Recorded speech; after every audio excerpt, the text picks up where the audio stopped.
चोकला मगरा किस पशु के प्रकार है। यानी कि दोस्तों जो चोकला है वो मगरा है, वो किस पशु की नस्ल है या उस पशु के नाम है। दोस्तों गाय, भैंस, भेड़, घोड़े। यहाँ पे आपके सामने 4 ऑप्शन है, तो सही ऑप्शन आपको चूज करना है। दोस्तों चोकला और मगरा ये भेड़ की नस्ल है। अगला प्रश्न है दोस्तों आपके सामने। अगर दोस्तों आप वीडियो को लास्ट तक देखोगे तो इसमें आपका ही फ़ायदा है। आपको बहुत अच्छे अच्छे इम्पोर्टेंट प्रश्न अंतिम समय में दोस्तों आप पूरी किताब नहीं पढ़ सकते, तो इन प्रश्नों को पढ़ लेना। गारंटी है इनमें से बहुत सारे प्रश्न आपके मिलेंगे एग्ज़ाम में और आपके बहुत अच्छे अंक आएंगे। सोयाबीन के प्रमुख उत्पादक ज़िले हैं। किस ज़िले में सोयाबीन प्रमुख रूप से उत्पादित किया जाता है। झालावाड़ या चित्तौड़गढ़ में, बूंदी और टोंक में, अलवर और भरतपुर में, कोटा और बारा में। दोस्तों सही ऑप्शन आपको यहाँ पे क्लिक करना है, तो सही ऑप्शन है कोटा और बारा ज़िले में सोयाबीन के उत्पादन होता है। ये दोनों प्रमुख ज़िले हैं। अगला प्रश्न है दोस्तों, सरसों उत्पादन में राज्य का देश में स्थान है। यानी कि सरसों उत्पादन करने में राजस्थान राज्य का भारत में कौन सा स्थान है। प्रथम, दूसरा, तीसरा या सातवां। तो दोस्तों आपको बता दूं, सरसों उत्पादन में राजस्थान का प्रथम स्थान है पूरे भारत के अंदर। दोस्तों अगला प्रश्न है, परवन परियोजना किस जिले में स्थित है। परवन परियोजना का संबंध किस जिले से है। यह परवन परियोजना किस जिले में स्थित है। भीलवाड़ा में, धौलपुर में, बारा में या जयपुर में। तो सही आंसर है वो हो जाएगा यहाँ पे धौलपुर ज़िले में परवन परियोजना स्थित है। दोस्तों बहुत ही महत्वपूर्ण प्रश्न है, सभी प्रश्नों को आपको रटना है। और वीडियो आपको अच्छी लग रही है तो अभी इसे लाइक कर दीजिए और चैनल को भी सब्सक्राइब कर लीजिए। अगला प्रश्न है दोस्तों, होली किस तिथि को मनाई जाती है। दोस्तों ये त्यौहार के प्रश्न है, इनको भी आपको रट लेना है, क्योंकि त्यौहार के प्रश्नों में से एक प्रश्न तो फिक्स है, वो पूछा जाता है। दोस्तों ये प्रश्न हर बार रिपीट होते हैं। तो होली किस तिथि को मनाई जाती है। श्रावण शुक्ल सप्तमी पंचमी को, फाल्गुन पूर्णिमा को, भाद्रपद कृष्ण नवमी को, ज्येष्ठ अमावस्या को।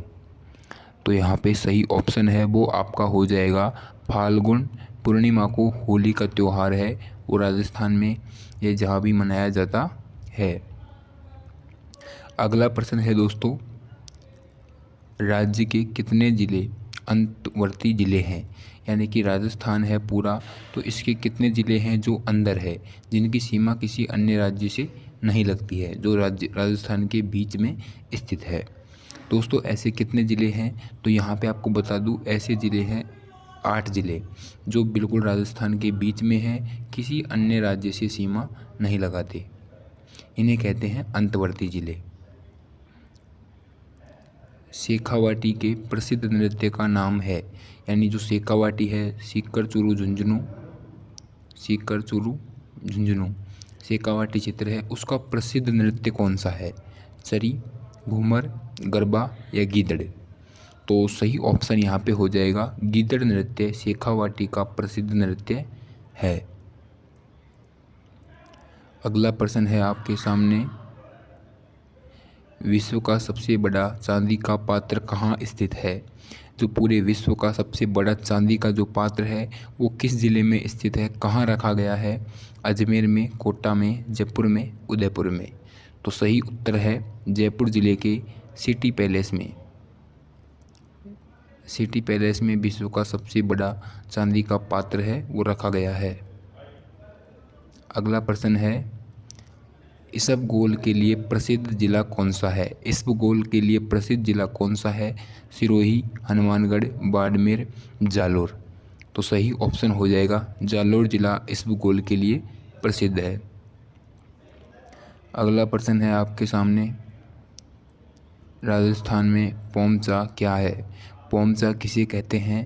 राजस्थान के अंदर पुरुषों की लंगोट को आभूषण है क्या, दूल्हे का हाथ थामना कहते हैं क्या, या महिलाओं की ओढ़नी है।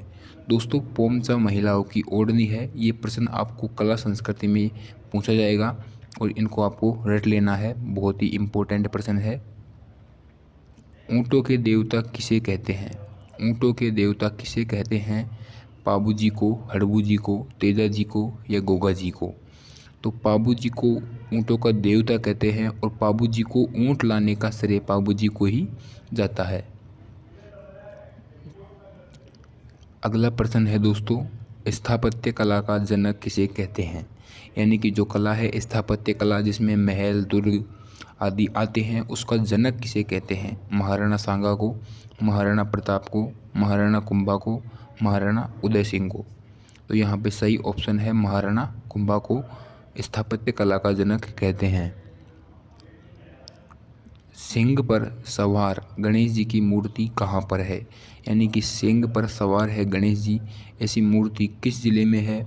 बाड़मेर में, बीकानेर में, अजमेर में या कोटा में? तो सही ऑप्शन हो जाएगा आपका बीकानेर जिले में सिंह पर सवार गणेश जी की एकमात्र मूर्ति है पूरे राजस्थान के अंदर। अगला प्रश्न है, राजस्थान में कुल राष्ट्रीय राजमार्ग है? राजस्थान के अंदर से कितने राष्ट्रीय राजमार्ग गुजरते हैं? 8, 23, 11, 3? तो सही ऑप्शन हो जाएगा 3। राजस्थान में 3 राष्ट्रीय राजमार्ग स्थित है। रूठी रानी का महल कहाँ स्थित है या किस जिले में है? भीलवाड़ा में, झुंझुनू में, उदयपुर में या अजमेर में? तो सही ऑप्शन है उदयपुर जिले में रूठी रानी का महल स्थित है। अगला प्रश्न है आपके सामने, सरस्वती नदी का दूसरा नाम क्या है? यानी कि सरस्वती को किस नाम से जाना जाता है? लूणी के नाम से, सोम के नाम से, घग्गर के नाम से या सीप के नाम से? दोस्तों सरस्वती नदी को घग्गर नदी के नाम से जाना जाता है, जो नदी क्या हो चुकी है? लुप्त हो चुकी है। अगला प्रश्न है, जय बाण क्या है? दोस्तों जय बाण क्या है? आपने नाम सुना होगा, एक तोप है, एक महल का नाम है, एक कर है या एक राजा का नाम है? तो जय बाण एक तोप है जो कहाँ रखी गई है? जयपुर ज़िले में जयगढ़ दुर्ग में रखी गई है जय बाण तोप। अगला प्रश्न है, सर्वाधिक भेड़ किस जिले में पाई जाती है? सबसे ज़्यादा भेड़ किस ज़िले में पाई जाती है? बीकानेर में, बाड़मेर में, जैसलमेर में या जोधपुर में? तो सही ऑप्शन हो जाएगा बाड़मेर ज़िले में सर्वाधिक भेड़ पाई जाती है। अगला प्रश्न है, राज्य की सबसे बड़ी कृत्रिम झील कौन सी है? जो बनाई गई है, कृत्रिम है, सबसे बड़ी है? सांबर, डिडवाना, पिछोला या राजसमंद जयसमंद? तो सबसे बड़ी कृत्रिम झील है वो है जयसमंद, जो बनाई गई है। कृत्रिम वो होती है जो बनाई गई जाती है खुद के द्वारा। सेवण घास किस जिले में विस्तृत उगती है? यानी कि सेवण घास किस जिले में सर्वाधिक मात्रा में उगती है? गंगानगर में, जैसलमेर में, जालोर में या जोधपुर में? तो जो सेवण घास है वो पाई जाती है जैसलमेर ज़िले में और सर्वाधिक ये उगती है और इस घास को लीलोण भी कहते हैं। रामसागर वन विहार कहाँ स्थित है? जो रामसागर वन विहार है इसका दोस्तों आपने नाम बहुत कम सुना होगा, आप 12th पास हो तो यहाँ पे रामसागर जो वन विहार है वो कहाँ स्थित है? भरतपुर में, बांसवाड़ा में, कोटा में या धौलपुर में? दोस्तों रामसागर वन विहार धौलपुर ज़िले में स्थित है। तो सही ऑप्शन यहाँ पे डी ऑप्शन धौलपुर हो जाएगा। अगला प्रश्न है दोस्तों, सबसे बड़ी खारे पानी की झील कौन सी है? दोस्तों राजस्थान जीके के हमारे प्रश्न चल रहे हैं, तो राजस्थान की सबसे बड़ी खारे पानी की झील कौन सी है? सांभर, डिडवाना, पचपदरा, लूणकरणसर? राजस्थान की सबसे बड़ी खारे पानी की झील है तो इसका सही आंसर हो जाएगा सांभर झील।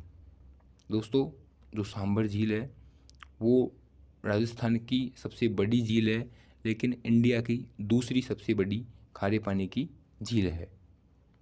अगला प्रश्न है दोस्तों आपके सामने, जाखम नदी किसकी सहायक है? यानी कि जाखम नदी किस नदी की सहायक नदी है? दोस्तों बहुत ही महत्वपूर्ण प्रश्न है, प्रश्नों को आपको रट लेना है, अगर आपको सिलेक्शन लेना है तो पढ़ना पड़ेगा। तो यहाँ पे ऑप्शन है लूणी, बनास, माही, चंबल। दोस्तों आपने जाखम नदी के साथ में नाम सुने होंगे, सोम, माही, जाखम। तो अगर ऑप्शन में माही है तो भी सही है, अगर ऑप्शन में माही नहीं है, सोम है, तो सोम भी इसका सहायक नदी है। तो सही ऑप्शन हो जाएगा यहाँ पे माही नदी। अगला प्रश्न है दोस्तों, महाराणा प्रताप की जन्म स्थली है।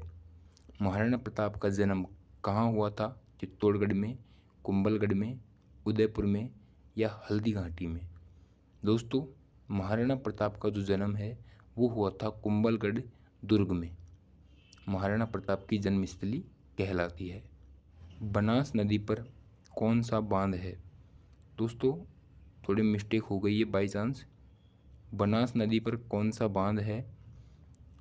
प्रताप सागर, कोटा बैराज, अजान बांध या बीसलपुर बांध? दोस्तों बनास नदी पर जो टोंक जिले के टोडा रायसिंह कस्बे में बांध है वो है बीसलपुर बांध। इस बांध से जयपुर जिले में सर्वाधिक जल की आपूर्ति होती है। तो सही ऑप्शन हो जाएगा डी। अगला प्रश्न है दोस्तों, बयाना का प्राचीन नाम क्या था? हाडोती, श्रीपंथ, कोठी, कवराट? तो यहाँ पे सही ऑप्शन है श्रीपंथ बयाना का प्राचीन नाम था। दोस्तों बहुत ही महत्वपूर्ण प्रश्न है, एक बार फिर कह रहा हूँ, अगर ढंग से पढ़ लोगे तो सिलेक्शन आपको मिल जाएगा, वरना एक साल की कीमत आपको बहुत मेहनत करके चुकानी पड़ेगी। लोहागढ़ का किला कहाँ स्थित है? भीलवाड़ा में, करौली में, भरतपुर में या सीकर में? दोस्तों लोहागढ़ का जो किला है वो भरतपुर जिले में स्थित है। अगला प्रश्न है आपके सामने, कौन सर्वाधिक समय तक राजस्थान के मुख्यमंत्री रहे? ऐसे कौन से मुख्यमंत्री हैं जो सर्वाधिक समय तक राजस्थान के मुख्यमंत्री रहे? टीकाराम पालीवाल, जयनारायण व्यास, मोहनलाल सुखाड़िया, अशोक गहलोत? तो यहाँ पे जो सही ऑप्शन है वो है मोहनलाल सुखाड़िया। लगभग 17 वर्ष तक ये यहाँ पे जो राजस्थान के मुख्यमंत्री रहे हैं। तो सही ऑप्शन आपका हो गया मोहनलाल सुखाड़िया। अगला प्रश्न है आपके सामने, इसबगोल के लिए प्रसिद्ध जिला कौन सा है? किस जिले में इसबगोल के लिए प्रसिद्ध है? सिरोही, हनुमानगढ़, बाड़मेर या जालोर? तो सही ऑप्शन हो जाएगा यहाँ पे जालोर। अगला प्रश्न है आपके सामने यहाँ पे, कृष्णविलास महल कहाँ स्थित है? कृष्णविलास महल उदयपुर में, सिरोही में, अलवर में, भरतपुर में? दोस्तों कृष्णविलास जो महल है वो उदयपुर ज़िले में स्थित है। ये झील के अंदर कृष्णविलास महल है वो स्थित है। अगला प्रश्न है दोस्तों आपके सामने, पांडुपोल कहाँ स्थित है? दोस्तों पांडुपोल कहाँ स्थित है? सीकर में, दौसा के पास, अलवर के पास या धौलपुर में? तो सही ऑप्शन है दौसा के पास में जो पांडुपोल है वो स्थित है। तो सही ऑप्शन हो जाएगा यहाँ पे बी। अगला प्रश्न है दोस्तों आपके सामने, चांद बावड़ी किस जिले में स्थित है? बूंदी में, दौसा में, सवाई माधोपुर में या उदयपुर में? तो चांद बावड़ी कहाँ पर है? दौसा जिले में चांद बावड़ी स्थित है। अगला प्रश्न है दोस्तों, बहुत ही महत्वपूर्ण प्रश्न है, राजस्थान का हरिद्वार किस तीर्थ को कहते हैं? राजस्थान का हरिद्वार किस तीर्थ को कहते हैं? पुष्कर को, मार्तकुंडिया को, खाटू श्याम को या रामदेवरा को? तो यहाँ पे सही ऑप्शन है वो हो जाएगा मार्तकुंडिया को राजस्थान का हरिद्वार कहते हैं। नंदिनी माता तीर्थ कहाँ है? नंदिनी माता तीर्थ कहाँ पर है? बांसवाड़ा में, भरतपुर में, जैसलमेर में या फिर गंगानगर में? तो जो नंदिनी माता का तीर्थ है वो है बांसवाड़ा जिले में स्थित है। अगला प्रश्न है दोस्तों आपके सामने, तापी बावड़ी कहाँ स्थित है? जो तापी बावड़ी है वो किस जिले में स्थित है? जोधपुर में, पाली में, जालोर में या फिर सिरोही में? तो चार ऑप्शन है आपके सामने। तापी बावड़ी, बहुत ही महत्वपूर्ण प्रश्न है दोस्तों। ऐसे प्रश्न ही हर बार परीक्षा में रिपीट होते हैं और आप इन पर ध्यान नहीं दोगे तो फिर आपके 3 नंबर यहाँ पे गलत हो जाएंगे और आपको पछताना भी पड़ सकता है। इसीलिए दोस्तों मैं बार बार आपसे रिक्वेस्ट कर रहा हूँ, प्रश्नों को ध्यान से पढ़े और बिल्कुल दिमाग में बैठा कर इन प्रश्नों को याद करें। तो सही ऑप्शन है जोधपुर जिले में तापी बावड़ी स्थित है। अगला प्रश्न है अरबी फारसी शोध संस्थान कहाँ स्थित है? अरबी फारसी शोध संस्थान कहाँ स्थित है? अजमेर में, टोंक में, जयपुर में या नागौर में? तो सही ऑप्शन है इसका अरबी फारसी शोध संस्थान का टोंक जिला सही ऑप्शन हो जाएगा। अगला प्रश्न है दोस्तों, जुता हुआ खेत के प्रमाण कहाँ से मिले हैं कि खेत जुता हुआ है? ऐसे प्रमाण किस सभ्यता से मिले हैं? गुजरात से, कालीबंगा से, बेराट से, गणेश्वर से? तो यहाँ पे सही ऑप्शन आपका हो जाएगा कालीबंगा से जुते हुए खेत के प्रमाण मिले हैं। अगला प्रश्न है दोस्तों, मृदभांड किसे कहते हैं? मृदभांड किसे कहा जाता है? मुर्दों का टीला, मिट्टी के खिलौने, मिट्टी के बर्तन या फिर आभूषण? मृदभांड कहते हैं दोस्तों मिट्टी के बर्तनों को मृदभांड के नाम से जाना जाता है। अगला प्रश्न है दोस्तों, गणेश्वर सभ्यता किस जिले में स्थित है? गणेश्वर, जहाँ से तांबा भी निकलता है, गंगानगर में, सीकर में, नागौर में या भीलवाड़ा में? तो सही ऑप्शन है गणेश्वर सभ्यता है वो है आपके सीकर जिले में। गणेश्वर सभ्यता कहाँ पर है? सीकर जिले में। आहड़ सभ्यता किस नदी पर स्थित है? आहड़ सभ्यता चंबल पर, बनास पर, काली सिंध पर या घग्गर पर? दोस्तों जो आहड़ सभ्यता है वो आपकी सरस्वती या घग्गर नदी पर